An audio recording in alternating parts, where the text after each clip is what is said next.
en el hermoso mundo de la arqueología, evidencias cristianas y geografía, teniendo en cuenta que la Biblia no es un cuento que narra cosas tales como en un país lejano sucedió, etcétera, etcétera, siendo que los hechos que narra la Biblia tienen un contexto geográfico, histórico y cronológico. La arqueología, evidencias cristianas y geografía nos ayudan enormemente.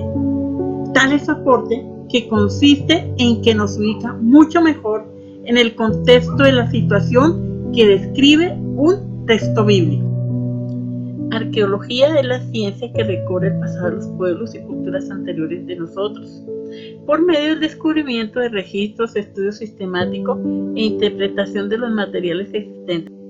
En cuanto a la arqueología bíblica, es la disciplina que se ocupa de la recuperación e investigación científica de los restos materiales de culturas pasadas como monedas, restos fósiles, y estos nos pueden iluminar los periodos y descripciones de la Biblia. El objetivo entonces es conocer la importancia de la arqueología bíblica en el mundo cristiano, así como descubrir algunas de las principales evidencias arqueológicas que respaldan nuestra fe. Entonces, ¿para qué estudiar arqueología? Número 1, nos da una fe más fuerte en la Biblia. Número 2, hay muchos que dicen que la Biblia simplemente es ficción, y nosotros podemos con evidencia sustentar. Número 3, Pedro dijo, estad siempre preparados para responder a todo aquel que pida razón de la esperanza que hay en vosotros. 1 de Pedro 3:15. Número 4, podemos crecer en nuestra capacidad para enseñar a otros. Número 5, nos edifica cuando aprendemos de las cosas que confirman nuestra fe. El aporte pues de la arqueología al estudio de la Biblia es que arroja luz sobre el escenario histórico y cultural en que tienen lugar los sucesos e indica la intervención de Dios al desenvolverse sus planes para la redención del hombre. También es importante para el estudio de la arqueología conocer cómo se datan las fechas en sus registros arqueológicos, el tiempo o edad. Para ello utilizan métodos fechados más importantes como medición directa del carbono 14, dendrocronología, racemización del aminoácido, análisis de barbas. Seguro que alguna vez habrás visto en las noticias que ha sido encontrada una momia de 2000 años y te preguntaste, ¿cómo saben los científicos cuántos años tiene esta momia? Pues les digo un secreto, ninguna momia ha sido encontrada con su partida de nacimiento. Para esto los científicos usan diversos métodos, pero el más conocido y usado es el carbono 14. Este se usa para fechar cosas como huesos, ropa, madera y fibras de plantas que fueron creadas en el pasado reciente por actividades humanas. Primero hay que entender que todo ser vivo contiene carbono. Las plantas absorben el carbono de la atmósfera y los animales lo adquieren al consumir estas plantas. Sí, tú también al comer plantas y animales ya has llenado de átomos de carbono. Pero no te preocupes, que no te va a pasar nada malo. Hay más de una forma de carbono. La mayoría de átomos de carbono tienen 6 protones y 6 neutrones. Este es el carbono 12. Pero a veces los rayos cósmicos en la atmósfera golpean átomos de nitrógeno que tienen 7 protones y 7 neutrones. Y antes que lo sepas, este átomo pasa a tener 6 protones y 8 neutrones. Sí, gracias a estos rayos cósmicos, adiós nitrógeno y ahora tenemos, ¡voilà!, carbono 14. Ambos, carbono 12 y el carbono 14, se comportan de manera casi idéntica, pero el carbono 14 tiene una propiedad que lo hace especial. Esto no quiere decir que necesita ayuda profesional, sino que se descompone con facilidad. Ahora, la proporción de carbono que está en los organismos vivos en la Tierra es casi la misma que la que se encuentra en la atmósfera, lo que quiere decir que es predecible. Y fue Willard Libby quien fue el primero en proponer que el carbono 14 se descompone a un ritmo determinado. Cada vez que un animal muere, el carbono 14, por su misma naturaleza inestable, empezará a desaparecer en el cuerpo del animal. Aproximadamente cada 5.700 años, cerca de la mitad de los átomos de carbono se descompondrán en nitrógeno. Esta es su vida media. Luego de una vida media, un animal tendrá la mitad de carbono 14 con la que empezó. Luego de otra vida media tendrá un cuarto, y luego de otra vida media tendrá alrededor de un octavo, hasta que casi sea imposible determinar cuántos átomos de carbono quedan. De manera contraria a la del 14, la cantidad de carbono 12 en su cuerpo permanecerá igual, y calculando la proporción entre carbono 12 y carbono 14, podemos calcular cuántos miles de años han pasado desde que el animal murió. Pero esto solo sirve para datar fósiles hasta 60.000 años de edad, por lo que es limitado. Para fósiles mucho más antiguos, los científicos usan otro tipo de átomos, como los de uranio y potasio, que tienen promedios de vida mucho más largos. Pero este método va a ser un poco dificultoso para los arqueólogos del futuro gracias a nosotros. Nosotros y nuestro mundo industrial que no deja de emitir dióxido de carbono. Esto ha creado que el carbono presente en la atmósfera tenga un comportamiento loco. Además, claro, las pruebas nucleares realizadas el siglo pasado después de la Segunda Guerra Mundial hicieron lo mismo con la proporción de estos átomos, y no ahora, pero sí dentro de algunas generaciones, va a ser imposible determinar con exactitud la edad de un fósil. Así que si este video se ve dentro de 500 años, ya están advertidos.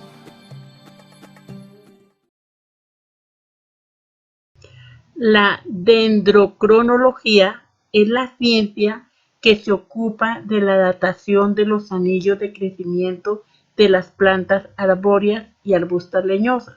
Basada en el patrón del crecimiento de anillos, la dendrocronología analiza patrones especiales y temporales de procesos biológicos, físicos o culturales.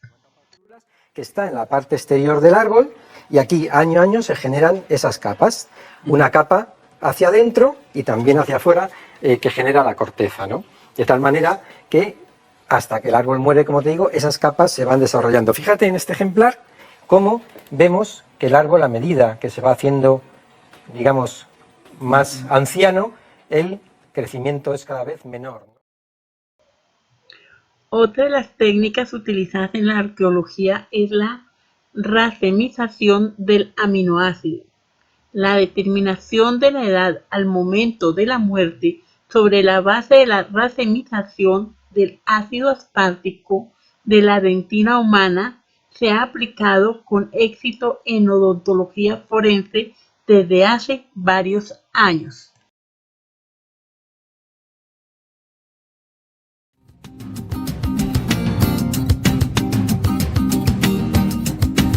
Los fósiles son restos mineralizados de seres vivos o marcas de su actividad vital.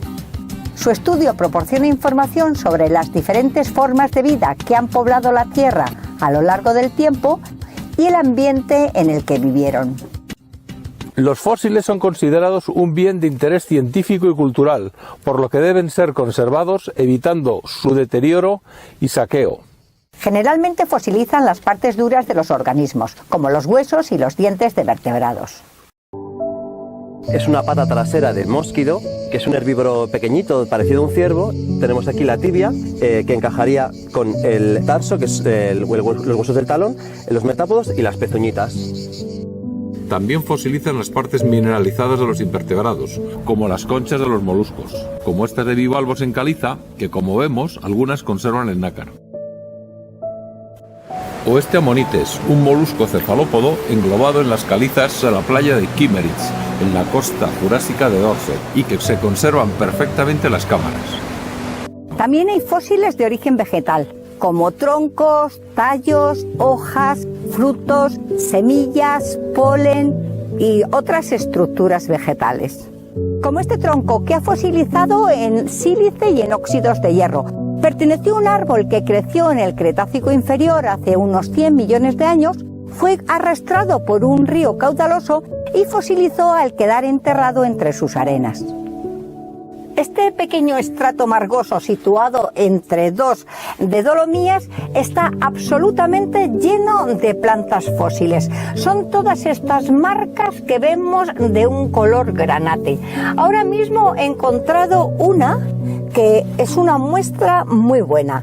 Ahora la muestra la cámara. Mira, espera, que miro la que Mira, esta todavía es mejor. La enseño. Es muy frecuente encontrar únicamente los moldes de los organismos, ya que sus restos, esqueletos, caparazones o conchas, se disuelven y desaparecen. Enterrados, las partes blandas desaparecen por putrefacción. Solamente en algunas ocasiones se conservan en ámbar, en asfalto o como los mamuts encontrados en hielo, mientras que las partes mineralizadas pueden fosilizar, como por ejemplo esqueletos, dientes, caparazones, troncos de árboles o conchas, como este gasterópodo que vemos aquí o estas ostreas que nos muestra Martín. En estos casos, la fosilización se produce por mineralización. Van penetrando sales minerales del medio, principalmente carbonato cálcico, sílice, óxidos de hierro u otros materiales en los restos esqueléticos, dejándolos petrificados y más densos, como ha ocurrido en este esqueleto de una cebra del yacimiento paleontológico de Fanelas. En este tronco fósil, la materia orgánica ha sido sustituida por sílice, de manera que se conserva tanto la forma del árbol como la fibra de la madera, la corteza del árbol y los anillos de crecimiento. En este ejemplar, que también ha fosilizado en sílice, se conservan, además de los anillos de crecimiento que se pueden observar a simple vista, las paredes de sus células y los cristales de pirita que crecieron en sus núcleos. Otro de los métodos fechados importantes es el análisis de barbas. Los métodos de datación absoluta tratan de calcular la antigüedad real de una roca o acontecimiento. Hay diversos métodos, pero los más importantes son los métodos radiométricos, basados en la existencia de los átomos isótopos radiactivos presentes en las rocas. La ciencia que tiene como objeto determinar la edad y la sucesión en el tiempo de los acontecimientos geológicos de la Tierra.